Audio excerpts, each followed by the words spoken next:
नमस्कार, आप सभी का फिर से स्वागत है। आज हम पढ़ने जा रहे हैं दी गई संख्याओं का वर्ग कैसे निकाला जाता है। वर्ग ज्ञात करना आप सभी जानते हैं, वर्ग का अर्थ क्या होता है। उस संख्या को यदि स्वयं से ही गुणा कर दिया जाए तो जो गुणनफल हमें प्राप्त होता है वह उस संख्या का वर्ग कहलाता है। किसी संख्या के ऊपर घात 2 लगी हो तो उसका मतलब होता है कि हम उसका स्वयं से ही गुणा कर रहे हैं, यानी कि उसका वर्ग ज्ञात कर रहे हैं। आज हम पढ़ेंगे कुछ विशेष संख्याएं जिनका वर्ग निकालने के लिए कुछ विशेष विधियां हैं जो बिल्कुल सरल और बिल्कुल जल्दी उत्तर निकालने के लिए कार्य में प्रयोग ली जाती है। अब देखते हैं हम सबसे पहले, यदि ऐसी संख्याएं जो 2 अंकों की हो और उनका इकाई अंक क्या हो, 5 हो। 2 अंकों की संख्या जिसका इकाई अंक 5 हो,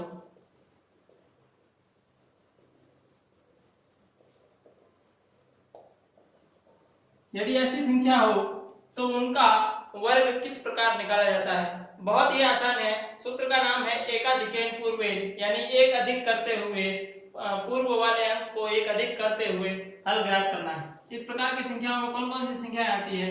15, 25, 35, 45, 55। इस प्रकार की जो संख्याएं हैं वो इसमें आ जाती है। 65, 75, 85, 95, 105, 205, 305। इस प्रकार की संख्या है 115। ये भी हम ले सकते हैं। 3 अंकों को भी प्रयोग में लिया जा सकता है, लेकिन 2 अंकों की संख्याओं के लिए ये सबसे उपयुक्त विधि है। 3 अंकों की जब आप धीरे धीरे प्रैक्टिस करना शुरू करेंगे तो आप भी इनका 3 अंकों के लिए भी प्रयोग कर पाएंगे। तो देखते हैं किस प्रकार ये विधि कार्य करती है। सभी संख्याओं के इकाई अंक 5 है तो सभी संख्याओं के वर्ग में हमेशा क्या आएगा? 25, जो कि इस 5 का वर्ग है। 25 सभी के ही इकाई और दहाई के अंक ये ही रहेंगे इन सभी संख्याओं के वर्ग में। उसके बाद क्या करना है? दहाई का जो अंक है इस संख्या का दिया हुआ, उसको एक अधिक करेंगे। एकाधिकेन का मतलब यही होता है कि इसको एक अधिक करेंगे। एक को एक अधिक करेंगे तो हमें 2 प्राप्त होगा और उस 2 का हम इस 1 से गुणा कर देंगे। वो ही उत्तर हम यहाँ लिख देंगे। 1 को 1 अधिक किया 2, 2 का इस 1 से गुणा किया यानी 2 एकम 2। इस 2 को 1 अधिक किया यानी 3, उस 3 का इस 2 से गुणा किया यानी कि 6। इस 3 को 1 अधिक किया यानी 4, इससे गुणा किया यानी कि 12। 4 का 1 अधिक 5, 5 का 4 से गुणा करने पर हमें 20 प्राप्त होता है, 55 25। 5 का 1 अधिक 6 से गुणा करने पर 30 प्राप्त होता है और 25। 6 का 1 अधिक 7 से गुणा करने पर 42 प्राप्त होता है और 25। 7 का 1 अधिक 8 से गुणा करने पर 56 प्राप्त होता है और 25। 8 का 1 अधिक यानी 9 से गुणा करने पर 72 प्राप्त होता है और 25। 9 का 1 अधिक यानी 10 से गुणा करने पर 90 प्राप्त होता है और साथ में 25। 10 का 1 अधिक यानी 11 से गुणा करने पर 110 प्राप्त होता है, साथ में 25। 20 का 21 से गुणा पर 21 का 42 हो जाएगा डबल, और 420 क्योंकि 0 है, और 5 का वर्ग 25 हमें प्राप्त हो रहा है। 30 का 1 अधिक से गुणा करने पर 31 से 3 का गुणा यानी कि 93, 3 एकम 3, 3 तिया 9, और 0 30 का जो है वो रह गया। 11 को 12 से गुणा करने पर 132 और 25, 12 एकम 12, एक हासिल चलेगी, फिर 12 में 1 जुड़ जाएगा यानी कि 13, तो 132 हो गया। इस प्रकार जिस संख्या का इकाई अंक 5 हो उसका वर्ग ज्ञात करने की बिल्कुल ही आसान विधि है। 5 के लिए वर्ग 25 रह जाएगा और आगे जो अंक बच रहे हैं उसका 1 अधिक से गुणा, 20 का 1 अधिक से गुणा 21 से, 10 का 1 अधिक 11 से, 30 का 1 अधिक 31 से, 9 का 1 अधिक 10 से, 8 का 1 अधिक 9 8 72, 7 8 56, 6 का 7 से गुणा करेंगे, 7 से 42। इस प्रकार से 2 अंकों की ऐसी संख्या जिनका इकाई अंक 5 हो उसके लिए यह विधि सबसे उपयुक्त और सरल विधि है जिससे हम उनका वर्ग ज्ञात कर सकते हैं। इसके बाद हम देखेंगे ऐसी सभी संख्याएं जो दो अंकों से बनी हो, यानी दो अंकों की यदि कोई भी संख्या हमें दे रखी हो तो उसका हम वर्ग किस प्रकार निकालेंगे। मॉडर्न मैथ्स के अंदर हमारी जो a प्लस बी की वर्ग यानी समसमीका जो a प्लस बी के वर्ग यानी ये जो समसमीका है इसका प्रयोग करते हैं हम a plus 2ab plus B square. वैदिक मैथ में इस प्लस की जगह पर इन्हें खंड के रूप में विभाजित कर दिया गया है। a की जगह दहाई का अंक रहेगा और b की जगह इकाई का अंक रहेगा। अंक ही रखना है, उसको दो टुकड़े में विभाजित करने के लिए हम अंकों का प्रयोग करेंगे। उसको 20 प्लस 1 इस प्रकार लिखने की आवश्यकता नहीं है। कोई भी संख्या ले लेते हैं, मान लीजिए कि मैं यहाँ पर 93 का वर्ग कर रहा हूँ तो इकाई का अंक 3 हो गया, दहाई का अंक 9 हो गया। तो a की जगह दहाई और b की जगह इकाई अंक, दाहिनी ओर यानी कि राइट साइड से हम शुरुआत करेंगे। सबसे पहले 3 का वर्ग 9, यदि अंक हमें हर खंड के अंदर एक ही अंक रखना है, बाकी के सभी हासिल के अंदर चले जाएंगे। तो यहाँ एक ही प्राप्त हो रहा है तो एक ही रहेगा। यदि यहाँ 4 होते तो 4 चौक 16 का 6 रहता और एक आगे के लिए हासिल चला जाता। अब हम क्या करेंगे, दूसरे खंड में हमें a और b यानी कि दोनों अंकों का गुना करना है और उसका डबल यानी कि 2 से गुना करना है। तो 9 का 3 से गुना 27 और उसका डबल करने पर हमें 54 प्राप्त होते हैं। उसका 4 यहाँ रह जाएगा, 5 हासिल चला जाएगा। इस 9 का वर्ग करना है क्योंकि अंतिम खंड में हम a का वर्ग कर रहे हैं। 9 का वर्ग करने पर हमें 81 प्राप्त होता है और यहाँ 54 का जो 5 हासिल गया था वो 81 के साथ जुड़ जाएगा यानी कि 86। ये हमारा वर्ग हो गया। इसी प्रकार हम आगे चलते हैं, 77 का वर्ग करते हैं। 7 का वर्ग 49, 9 हासिल चले गए 7, माफ कीजिए 4 हासिल चलेगा 4। 7 का वर्ग गुना 7 से 49 और उसका डबल, तो 50 का डबल कर दीजिए। 49 50 से 1 कम है तो उसमें से 2 माइनस कर दीजिए। साथ ही साथ 49 50 का डबल 100, 100 में से 2 गए यानी कि 98 98 और यहाँ पर 4 जो हासिल गए थे उसके साथ जुड़ जाएंगे। 98 और 4 जोड़ेंगे तो 102 यानी कि 10 हासिल चले गए। अंतिम में 7 का वर्ग यानी 49 और 10 कितने हो गए, 59।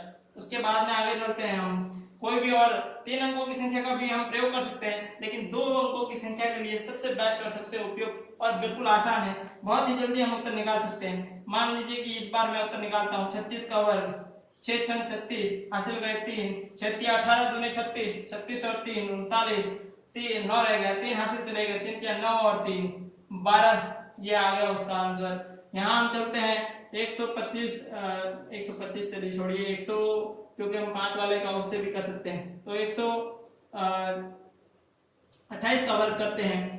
8 8 64 हो गया, 8 8 64 हो गया, 4 हासिल चले गए 6, 12 का 8 से गुना करेंगे, 12 8 96, 96 का डबल तो 100 का डबल कर दीजिए 200 और वो जो 4 एक्स्ट्रा थे वो माइनस हो जाएंगे वापस, कम जो पढ़ रहे थे तो उसका डबल माइनस हो जाएगा यानी 8 माइनस हो जाएगा। तो इसका मतलब हमारे पास कितना बच जाएगा 192। दूसरी विधि इस प्रकार भी कर सकते हो, आप 90 और 90 का गुना कर दीजिए, 90 और 90 जोड़ दीजिए 180, 6 और 6 12 192। 8 8 64 का 6 हासिल गए थे, 192 और 6 जो थे वो 198 हो जाएंगे, 19 आपके जो है वो हासिल में चले गए। अब हम 12 का वर्ग करेंगे, 12 का वर्ग 144, 144 में 20 जोड़ दीजिए, 164 एक माइनस कर दीजिए क्योंकि हम 19 जोड़ रहे थे तो 163। इस प्रकार से हो जाते हैं। किसी भी 2 अंकों की संख्या का वर्ग यदि हमें ज्ञात करना है, मान लीजिए कि हम एक बार और किसी संख्या को ले लेते हैं। इस बार हम ले लेते हैं 51 का वर्ग। देखिए 1 का वर्ग 1 रहता है, 5 गुना 1 उसका डबल करेंगे 10, 0 हासिल चला गया, 25 और 1 हासिल की जो थी 26 हो गया।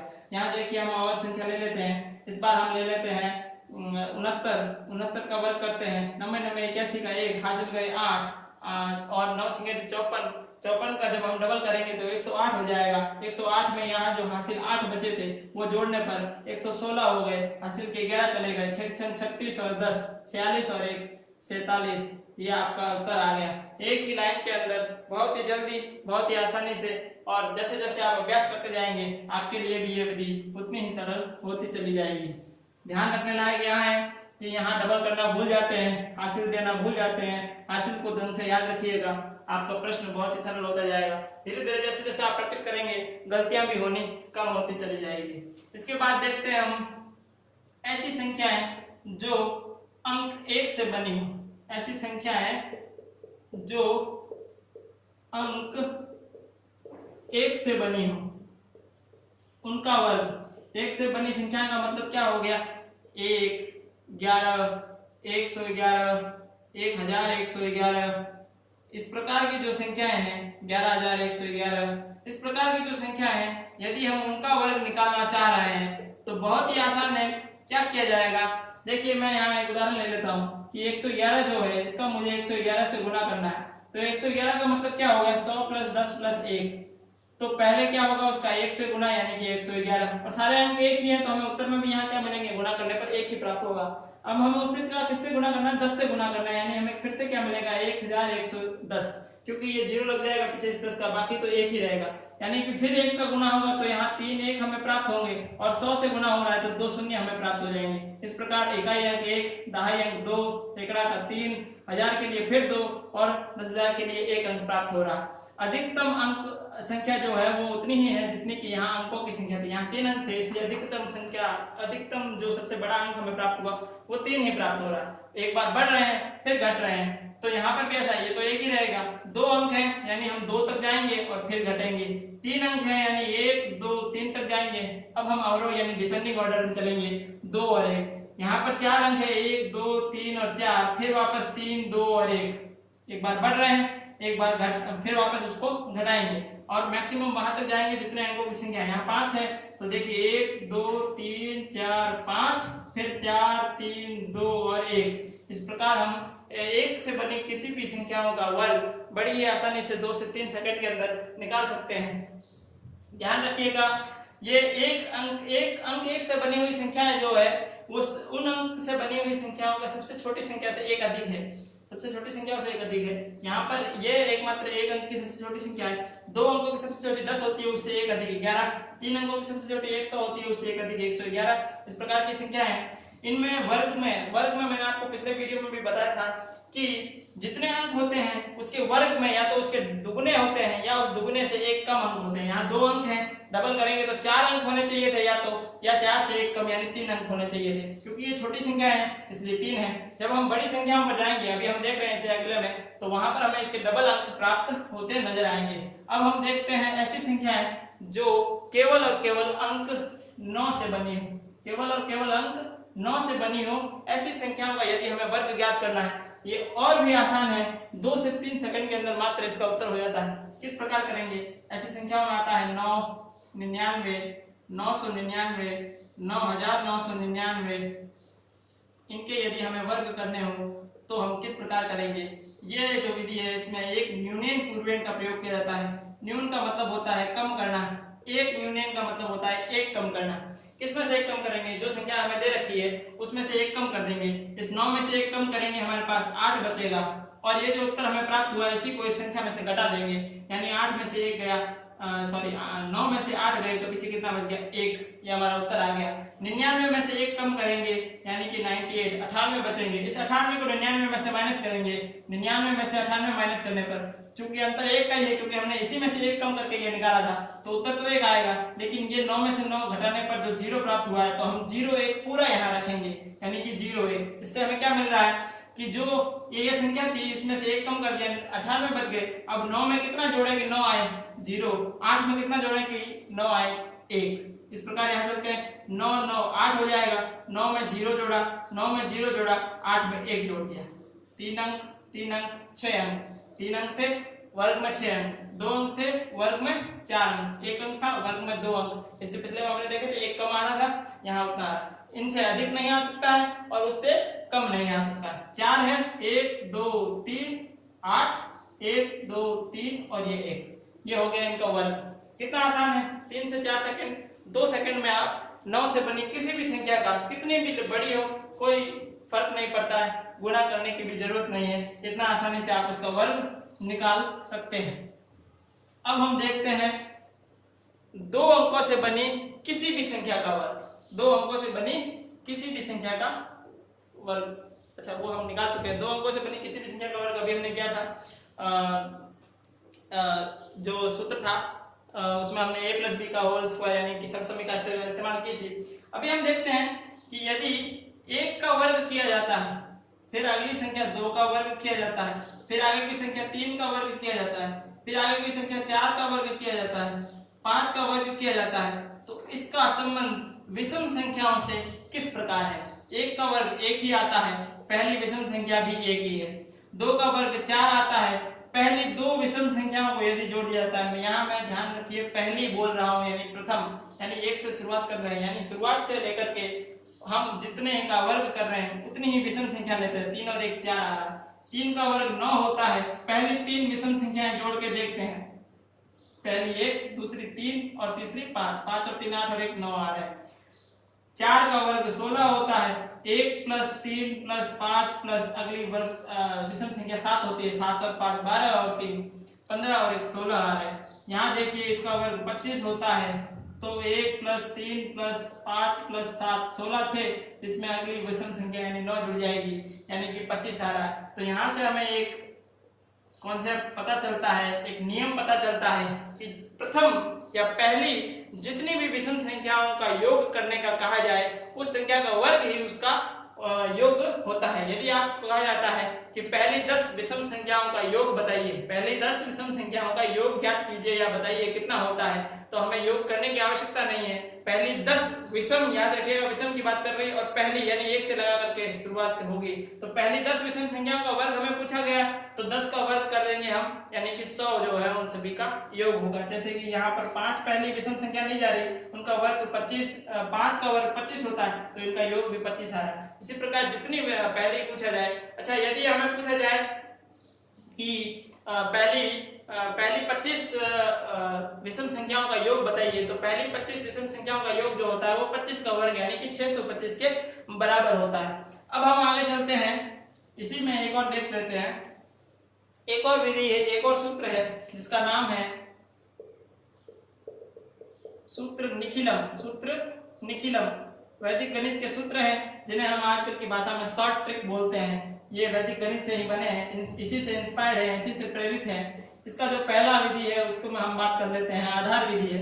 उपाधार विधि नामक एक और विधि है, वो मैं आगे बताऊंगा आपको। आधार क्या होता है वो हम समझ लेते हैं। 10 की घात लगी हुई जो संख्याएं होती है उनका जो उत्तर होता है वो वैदिक गणित की भाषा में आधार कहलाता है। और ये जो घात होती है ये हमेशा धनात्मक रहनी चाहिए, यानी 1 से लगा करके अनंत तक की। ऋणात्मक और 0 भी हो सकती है, लेकिन हम अभी वहां इसकी बात नहीं कर रहे हैं। यहाँ हम बात कर रहे हैं धनात्मक, यानी कि 10 की घात 1, 10 की घात 2 यानी कि 100, 10 की घात 1 यानी कि 1000, 3 यानी कि 1000, 10 की घात 4 यानी कि 10,000। इस प्रकार की जो संख्याएं हैं ये वैदिक गणित की भाषा के अंदर आधार कहलाती है। और इनके आसपास की जो संख्याएं हैं उनका वर्ग निकालना बहुत ही आसान है, उसका वर्ग निकालना बहुत ही आसान है। इसमें एक और चीज आती है, उसको हम कहते हैं विचलन, यानी कि डेविएशन, या हम कह सकते हैं अंतर। किसमें? जो संख्या में दे रखी है उसमें और उस संख्या के आधार के अंदर। आधार क्या होता है? उस संख्या के जो भी आसपास ये संख्या होगी उनमें से जो भी है वो आधार कहलाता है। तो वो आधार से वो संख्या कितनी बड़ी है या कितनी छोटी है वो उसका विचलन कहलाता है। वो विचलन हमारे काम आएगा। उदाहरण देखते हैं हम 100 के आसपास, 10 के आसपास की संख्याओं का आप सभी जानते हैं, अगर ज्ञात भी होगा आपको। 100 से देखते हैं हम, मान लीजिए मुझे 107 का वर्ग करना है, 107 का मुझे वर्ग करना है। तो ये जो 107 है वो किसके आसपास है? 100 के आसपास है। इसका मतलब आधार 100 हो गया, मन में याद रख लिया हमने। अब हम क्या करते हैं, इसमें भी 2 सेक्शन होते हैं। तो पहले सेक्शन यानी कि आपका दाहिना यानी राइट वाला जो सेक्शन है, इसमें क्या किया जाएगा, ये जो संख्या है ये अपने आधार से बड़ी है या छोटी है। यदि बड़ी है तो विचलन धनात्मक यानी पॉजिटिव होगा, छोटी है तो विचलन नेगेटिव होगा, यानी अंतर ही हमें देखना है। ठीक है, तो ये संख्या अपने आधार से 7 बड़ी है, यानी कि प्लस के साथ जो है वो इसका क्या है, विचलन है। यदि यहाँ पर नंबर 96 या 97 इस प्रकार का कोई होता तो माइनस के 4 या माइनस के 3 जो है वो उसका क्या हो जाता, विचलन हो जाता। अब विचलन के अंदर 2 अंक रहते हैं, जितने की यहाँ शून्य है, आधार में जितने शून्य होते हैं, 100 में 2 शून्य है, इसका मतलब इस सेक्शन के अंदर यानी इस खंड के अंदर 2 अंक आएंगे। इसमें कितने भी आ सकते हैं, यहाँ पर कितने अंक आएंगे, 2 अंक आएंगे, ये हमें याद रखना। अच्छा चलिए ठीक है, अब हमें क्या करना है, हमारे पास विचलन कितना आया था, 7। ये अंक आधार से 7 अधिक है, तो उस 7 का हम क्या करेंगे, वर्ग करेंगे, यानी कितना आ गया, 49। 2 अंक आने चाहिए थे क्योंकि आधार में 2 शून्य है, 2 आ गए। यदि एक्स्ट्रा है तो वो आगे हासिल चला जाएगा। यदि कम होता, समझ लीजिए यहाँ 3 होता, 3 का वर्ग नहीं आता, तो हम एक शून्य लगा देते ताकि अंक कितने हो जाए, 2 हो जाए। तो अंकों की कमी होने पर शून्य लगा करके उसके आगे शून्य लगाना, आगे शून्य लगा करके उसकी पूर्ति कर दी जाएगी। यदि अंकों की अधिकता है तो उसको हम हासिल के रूप में आगे दे देंगे। अब पहला खंड कंप्लीट हो गया। दूसरे खंड में क्या करेंगे, ये जो संख्या है इसमें हमारा जो विचलन था, यदि वो धनात्मक है तो जुड़ जाएगा, यदि ऋणात्मक है तो इसमें से घट जाएगा। तो 107 में 7 अभी प्लस के थे क्योंकि ये संख्या उससे बड़ी है, तो 7 इसमें जुड़ जाएंगे यानी कि 114। ये आपका उत्तर आ गया 114 बिल्कुल आसान है। देखिए अगला करते हैं एक और संख्या 993 का वर्ग करते हैं।